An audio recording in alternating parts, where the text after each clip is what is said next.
嗨，我是坦平叔，今天是2025年8月8号。这一期咱们聊一聊网暴啊。最近关于网暴的事情非常多。近日，周口市第6人民医院妇产科主任邵某某因长期遭受网络暴力跳楼身亡一事，引发广泛关注。终于网暴引发了恶果。这位邵主任她的丈夫张先生告诉记者说，网暴源于3起医疗纠纷。说起初前2个患者家属发布的视频关注度不高，后来这3起纠纷家属在抖音上相遇，开始互相关注并推荐作品，由此引来大批网络水军对邵医生进行攻击。8月5号，河南省周口市卫生健康委员会发布情况通报称他说2025年8月1日20时38分，周口市第6人民医院发生一起坠楼事件。事发后，该院迅速组织抢救，坠楼人员终因伤势过重，于8月2日零时1时40分死亡。经核实，坠楼人员为该院医生邵某某，女，57岁。周口市卫生健康委和相关部门第一时间成立调查组，正在依法依规开展调查处理，妥善做好善后工作。邵医生在他坠楼之前经历了长达7个多月的网暴，让这个邵医生陷入极度的无助，求告无门。媒体记者了解到，事情在网络发酵后，有不少邵医生此前的患者发视频进行悼念。有网友表示，去年他生孩子就是邵主任做的手术，在打麻药时因为害怕全身发抖，邵主任进来看到，双手抱着他的头安抚，又温柔又让人放心。也有网友留言称，邵医生人特别好，当时他胎盘低大出血住院，邵医生一直握着他的手安慰，想着生2胎还要去找邵医生。直到邵医生去世，真的特别难受。具体情况大家看一段视频。记者现在所在的位置是河南省周口市的第6人民医院。近日备受大家关注的57岁的妇产科主任邵某某坠楼的事件就发生于此。那据邵某某的亲属透露，在坠楼前的数月他一直遭遇网络暴力，这主要是源于3起医疗纠纷。其中最受关注的是一起羊水栓塞的急救事件。一名产妇因为羊水栓塞被紧急的切除子宫，在术前产妇的家属是签署了同意书，手术后也顺利的产下了一名女婴。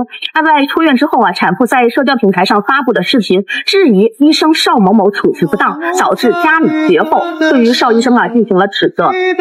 同时我们也注意到邵某某在社交平台上发布了数百条的作品，内容多为妇产科知识的科普以及新生儿接生的记录。在事发之后，不少他曾经救治过的人纷纷在网上发文悼念。有人回忆称找他看病的人都被他亲切地称为妞，也就是这一生的妞长妞短妞别怕，温暖了我们的心。在知道了这个噩耗之后，我和其他宝妈一样不停地掉眼泪。目前该事件已经由这个周口市的卫生健康委以及当地的公安部门成立了工作组来负责调查，后续信息将由工作组对外发布。我们也期待真相早日水落石出。根据她的丈夫张先生告诉记者，由于这个突然遭到越来越多的这个网络水军对邵医生的攻击网暴，所以这个邵医生受不了了7月30号，邵医生曾前往周口市太浩路派出所报警，但警方称未予立案。当时邵医生还和警察闹得不愉快，回家后我在电话里劝慰了他，也就是她的丈夫说7月31日，周口6院的工作人员与邵医生一同再次前往太浩路派出所报警，当天他也请假前往派出所陪同，就是张先生第2次立了案，这回立了案子了，但警察并未明确如何解决，也没有第一时间联系网暴者下架视频。我还跟警察说不要不当回事，因为网暴想不开自杀的案例有很多。结果悲剧就发生了8月1号，邵医生在抖音上发布了一条告别视频，又与孙子孙女儿进行了视频通话，给张先生留下一封遗书，之后便跳了楼。遗书里详细的写了这3起医疗纠纷的具体情况，最后让张先生一定要替他证明。这个张先生说就是她老公说我觉得他是太绝望了，没人能帮他。张先生告诉记者，事发后派出所到现场拿走了邵医生的手机，将他的告别视频和网暴者账号内的全部视频下架。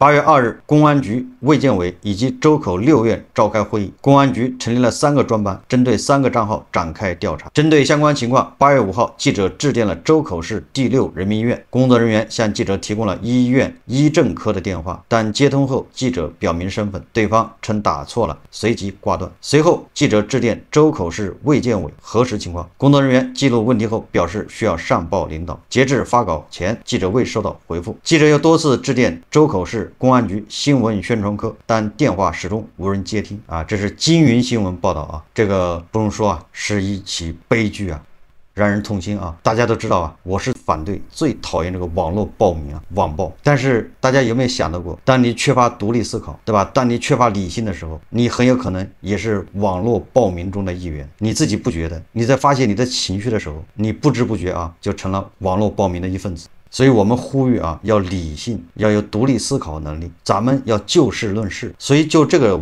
网络暴民啊，就这个邵医生这个事情，结合最近发生的这些事情，我们来谈一谈这个网暴这个现象。首先一个，咱们也不是医学专业的，所以关于那3个这个患者，对吧？或者他们家属或者他们的账号对这个邵医生进行网暴啊，他们所说的这个是医疗纠纷吧，或者是医疗事故，无所谓，这些东西我们也不懂，所以我们没有必要从这个医疗专业角度，对吧，去看这个事情，我们也看不明白，我们要有这个自知之明啊，对吧？我们不要介入这个纠纷。好比那个武大图书馆那个性骚扰案件，我看有很多人就在讨论啊，说那个2个小时怎么可能是手淫呢？谁自慰能自慰2个小时呢？然后描述那个动作不是自慰或者是自慰，就这些人啊，有一个算一个，纯粹都是那种叫无理取闹。人跟人不一样，你不能拿你那有限的经验，对吧，去套全部的男的，对吧？你已经陷入一个怪圈，就是当你讨论这个技术问题的时候，实际上你已经走火入魔了，偏了。咱们首先要知道什么叫网暴。我们提个问题啊，如果你是患者，你觉得你没有得到很好的治疗，或者你的治疗有问题，那么你该怎么办？你有没有权利在网上发声？这个答案是显而易见的。我维护自己的权利，我认为我在这医院里没有得到很好的治疗，我认为这个医生治疗是有问题，我作为患者、患者家属，我有权利就这个事情在网上申冤，对吧？去说这个事情，甚至吐槽，这个没问题啊。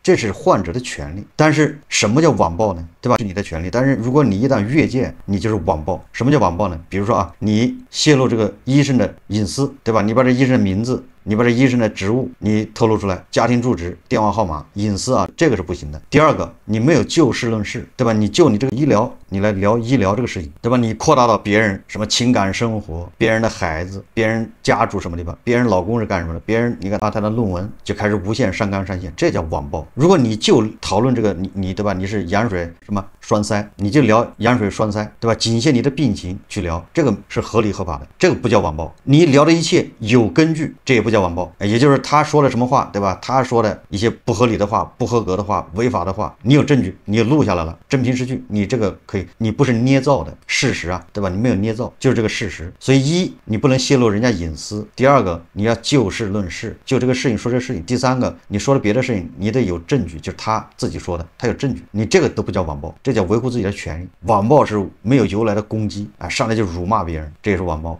所以我们要搞清楚什么叫网暴，对吧？什么是你合理合法的权利。第二个，我们还要说啊，如果这个事情是你捅到网上去的，在网络上引起了一些舆论关注，那么你有理由，你有义务，对吧？要辟谣。因为大家知道有很多账号啊，他就故意是推波助澜、拱火浇油，故意的曲解你的意思。你说1，他给你夸大到100，然后再捕风捉影，然后再误导，对吧？带节奏。这个时候对你当然有好处了，这个舆论越关注啊，对你的伸张正义有好处，对你维权有好处。但是啊，你也要跟这种谣言，对吧？跟这种带节奏的，不仅要切割，你还主动的要澄清，对吧？这个一定要把握住。这个你不能说享受这些谣言给你带来的好处，到时候谣言在反噬你的时候，你也在那喊冤。这个我举例子吧，比如说那个武汉大学性骚扰这个事情，这个杨某某啊，他在学校处理，他不满意嘛，学校一直不处理，3个月了还在那扯皮，所以他一怒之下把这事捅到网上去了。捅到网上去之后，他没有造谣，对吧？他都有证据，对，有录音、录像、事实经过，有没有泄露别人的隐私，我不太清楚，因为我没有关注啊。他没有造谣，好。别人开始网暴的时候，开始刨坟，对吧？开始造谣说这个男孩啊，家是什么公司的总经理，对吧？爷爷是什么人的这种谣言的时候，你作为这个发起者，你不主动的去，对吧？撇清关系，你说这些我不知道，我搞不清楚，我对这些言论不负责任，都不是我说的，对吧？你不去主动的划清界限，你也不去主动的去澄清，你享受这种谣言带来的好处。谣言网暴啊，那个姓肖的那个男孩肯定是欲死欲活啊，对吧？遭受谣言的这个攻击。你这个杨某某，你不管怎么说，客观上是得到了好处，那么后面这个舆论反转，大家网暴你，那你说多多少少有咎由自取的这个意思，对吧？别人在网暴他的时候，你不主动的澄清一下，那别人现在人家网暴你怎么办？当然，只要是网暴，咱们都是不支持的啊，咱们是反对网暴。但是在这个现象就这么个现象，也就是说啊，你如果上网的话，你生活中人都会多多少少会遇到一些不公，遇到一些委屈，对吧？遇到一些需要维权、需要说理的地方。哎，你上网了，那你刚才说的啊，你既然发起了这个事情，你要尽可能的不能让谣言占领了你这个话题，最后变成一个谣言的集散地，这个谣言在这儿支持的，你要主动的切割，主动的澄清，否则的话以后翻车了，对吧？被流量反噬，你那个时候你有埋怨有什么意思呢？对吧？你享受谣言给你带来的好处，你不愿意承担这些谣言对你的伤害，一体两面啊，这是我的一个观点啊，就是说我不反对你啊，这你受了委屈，对吧？你有要维权的地方，你在网上说这个是合理的，但是你记住了，不要造谣，对吧？不要泄露人家隐私啊，不要引导人家去网暴他，对吧？如果明显的很多谣言虽然对你有利，你应该主动的去辟谣，撇清关系。有的时候一个大 V 啊，他给你转发一下，然后他就给你歪一下，你马上你这个事情方向就变了。虽然流量起来了，但是啊，你要注意，迟早是要遭到反噬啊。所以我们说到现在，就是你要搞清楚什么叫网暴，什么叫合理的维权，合理的在网上发声。我觉得这个是有必要搞清楚。好了，既然这个专业的知识咱不了解，对吧？医疗这些知识，这个我们没有办法去评判了。那个有专家组，有调查组，对吧？有这些卫健委的，他们去怎么样去论证？我只是说啊，这个邵医生他已经明显的受到网暴了，他该怎么办？实际上在当下他一点办法都没有。这就是悲剧啊！他遭到了网暴，他也辩驳了，他也这个解释说明了，没有用。然后甚至他去报警了，还是没有用。你说怎么办？他选择的是坠楼，对吧？一走了之，然后留下一个遗言，用死来明志，然后要你们来替我证明，以这么悲惨悲壮的方式，这就是悲哀。这时候我又要说了啊，我认为当下解决不了这事，那你只能通过自己内心强大，那没办法，只有活着才能斗争，才能证明自己啊！你死了怎么证明啊？对吧？以死来洗刷自己的这些，以死和网暴抗争，太惨烈。这些网络暴民啊，法律现在拿他没办法。我刚才也说了，我们自己一不小心也有可能滑向网络暴民，但是我们不知道。所以说，对这个邵主任来说，或者是未来啊，你要想在网上发言，你还要有一个强大的内心，内核要稳定，你不能被别人说两句，遭受一些网暴，你想不开。如果是这样的话，那你还是对吧，尽量少接触网，不要上网啊，这是没有办法的办法啊，就是你现在的环境你也改变不了，那只能从自身要求啊，你有个强大的心脏。我为什么说这个现在没有好的办法解决这个事呢？在数字化生成的时代啊，按键伤人，不是那个按键啊，是按键，拿手敲键盘，按键伤人，对吧？多简单，敲键盘就能把一个人骂得五腐，就是遍体鳞伤。这种事情屡屡发生，实际上每个人都有遭遇网暴的风险。这就是我说的啊，如果你支持网暴，对吧？你不反对网暴，有一天你一定是网暴的受害者，人人都一样，上纲上线。本来就是一个性骚扰的事情啊，就关于性骚扰的认定，结果现在已经偏了，变成论文好坏，论文好坏已经偏了啊，偏成什么？有没有拿国外的钱？你现在是这个国外什么 NGO 的一个代表了，再往下跑到老师了，对吧？老师再跑老师带的学生，这么跑，你怎么就那么自信，不会绕来绕去回旋镖，会绕到自己身上呢？现有的法律体系是否提供了完备的受害者救济？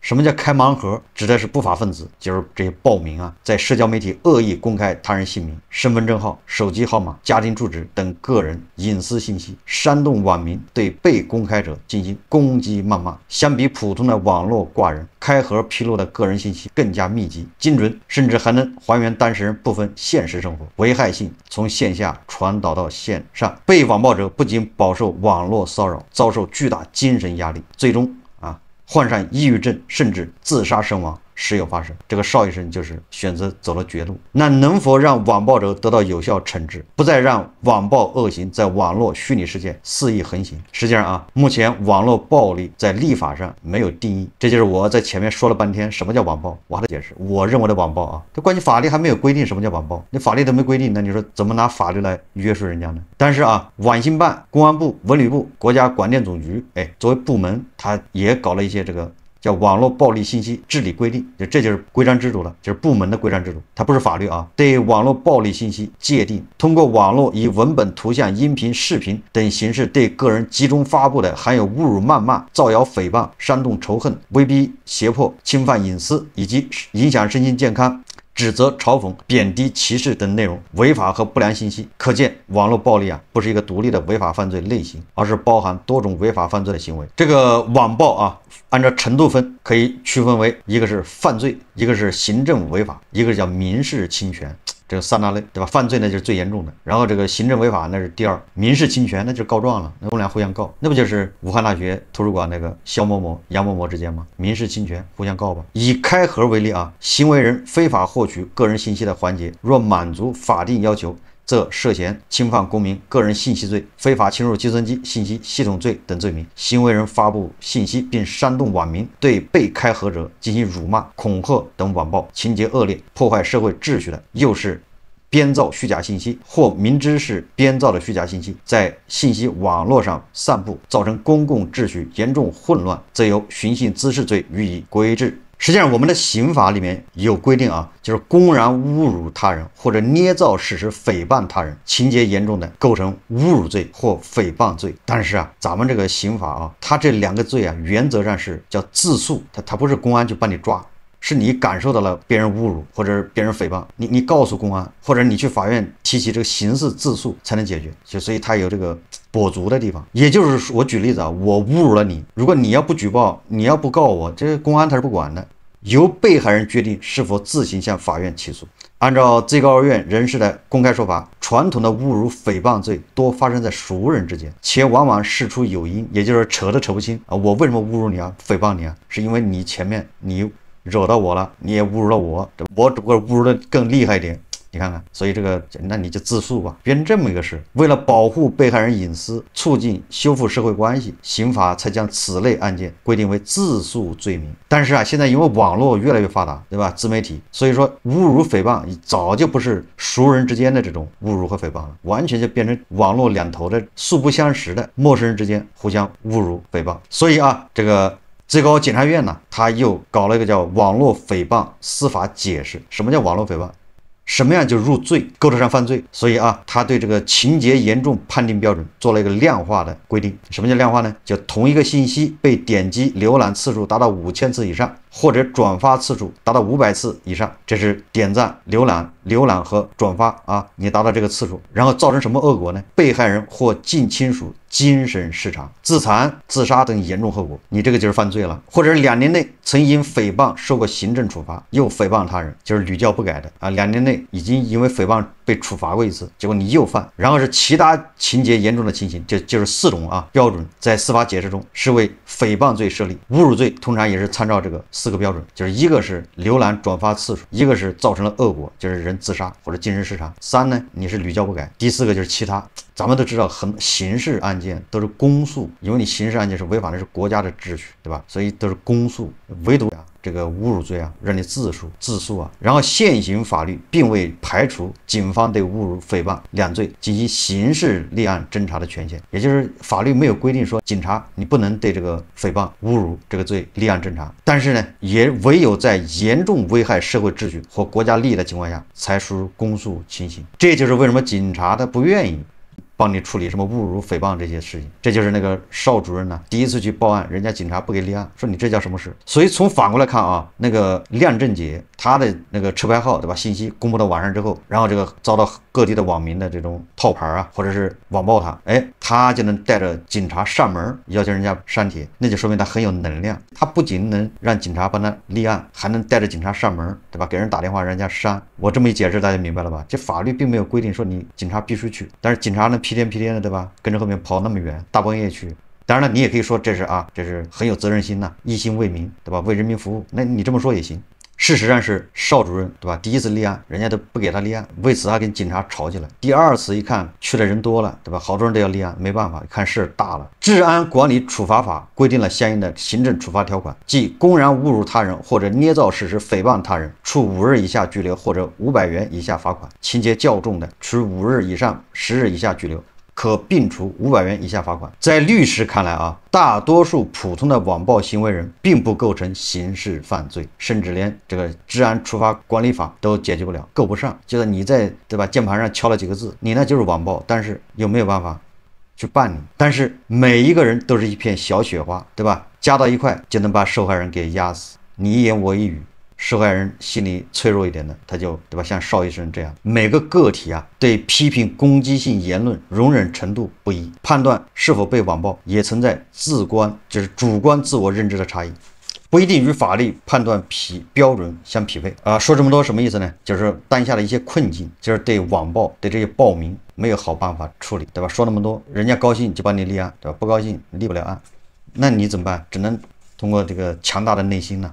所以我要说一说啊，你看看面对这个网暴，有的地方警方作为，有的地方警方不作为。警方作为和不作为，网友的观感也不一样，对吧？有的网友认为警方上门那就是错误的，有的网友认为警方就应该上门，莫衷一是。所以我说中国的事情非常难办。你比如说那个武大那个性骚扰案，不有个网友就开始号召网暴那个女生吗？对吧？现场直播啊，要去挖坟，对吧？要去拿探照灯去查这个女生的研究生论文啊，连胡锡进老师都号召啊，说网友有权利这样做啊。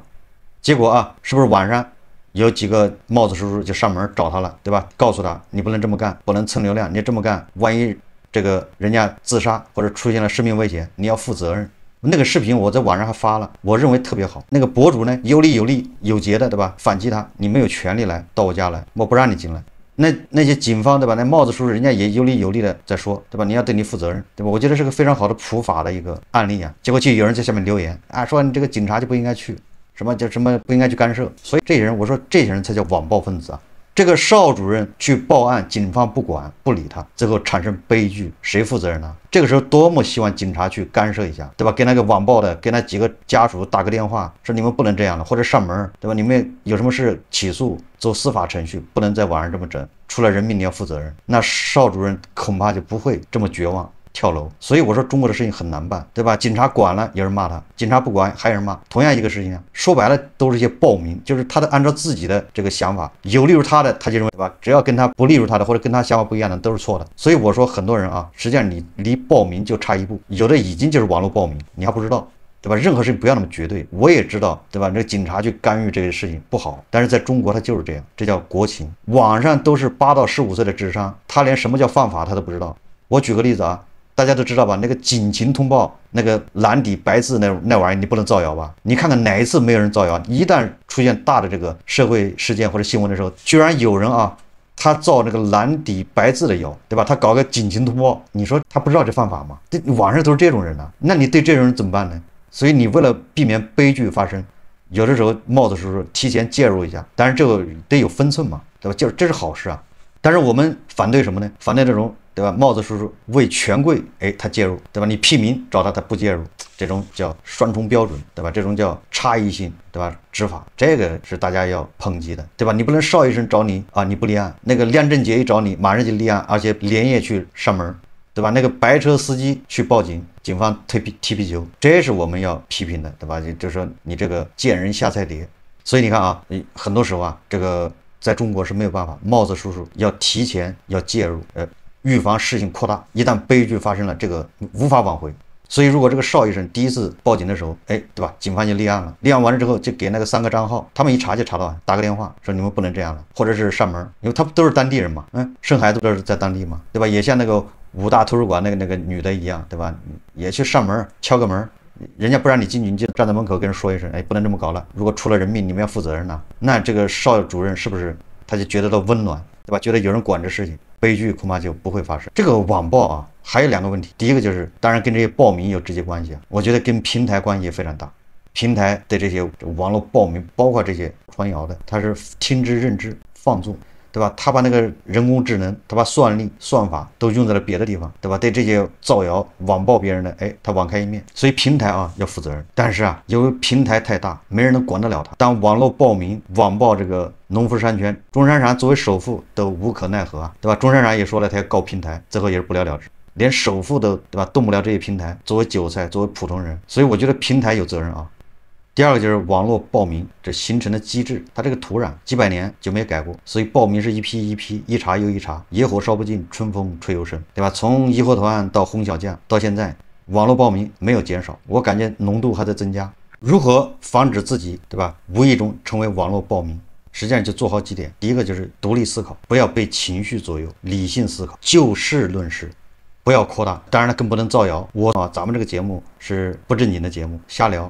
但是大家有没有发现，我只评论加头老师还有胡锡进老师，因为他两人一个时间太长，对吧？一个是他的信息在网上都有，对吧？我对他的评论进行评论，不攻击他人生，不攻击他的道德，对吧？不攻击他私德。网上关于他的谣言，我没办法甄别，我就不说啊。让我评价其他人，我坚决不评价，因为对吧？我不了解他，我瞎评价，那我有可能变成一个网暴。当然了，他有某些事情千真万确的是他自己说的，那就他说的事情咱们聊几句，这是可以的。但是就事论事，不扩大，对吧？这是我自我要求啊，我尽量让自己不要变成一个暴民，这个也是与大家共勉啊。好，这期节目我们就聊到这里，感谢大家收看。如果喜欢我的节目，欢迎订阅转发，也可以在下方留言评论，谢谢大家。